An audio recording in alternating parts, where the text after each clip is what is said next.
Hello everyone, কী অবস্থা সবার? আশা করি সবাই ভালো আছেন। আমিও আপনাদের দোয়া এবং আশীর্বাদে অনেক ভালো আছি। আজকে আমি আপনাদের সামনে আবারও আমার এক মিনি ব্লগ নিয়ে চলে এসেছি। তো আজকে আমি ঘুরতে যাচ্ছি, শুধু আমি একা নয়, আমার ফ্রেন্ডগুলো মিলে মাঝিরা ক্যান্টনমেন্টে।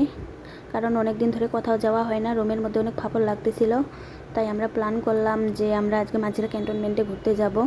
তো যেই কথা সেই কাজ, আমরাও চলে আসলাম মাঝিরা ক্যান্টনমেন্টে ঘুরতে।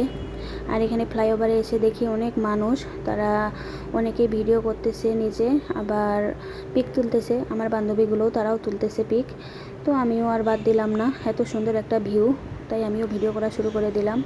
আর এখানে এত সুন্দর একটা দৃশ্য ভিডিও না করলে কেমন জানি নিজেকে গিল্টি ফিল মনে হচ্ছিল।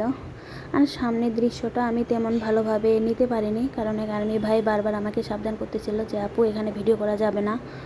কিন্তু আমি এমন এক নাছোড়বান্দা, তার কোনো কথাই আমি শুনিনি। আমি ভিডিও করতেই ছিলাম লুকাই লুকাই, কারণ ঘুরতে আসছি, আবার ভিডিও না করলে কেমন দেখা যায়। আর এখানে আসে তো দেখি চারিদিকে শুধু সবুজ আর সবুজ, আর এই সবুজ প্রকৃতি দেখে আমার তো মন প্রাণ দুটোই জুড়াই গেছে।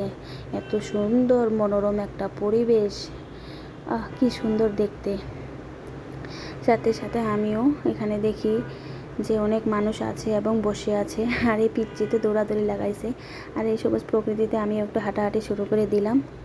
তারপর এখানে আবার সামনে এক লেক আছে, এই লেকের মধ্যে আবার অনেকগুলো নৌকাও আছে, কিন্তু আমি তো সেগুলো ড্রাইভ করতে পারি না, তাই আমি আর নৌকায় উঠিনি।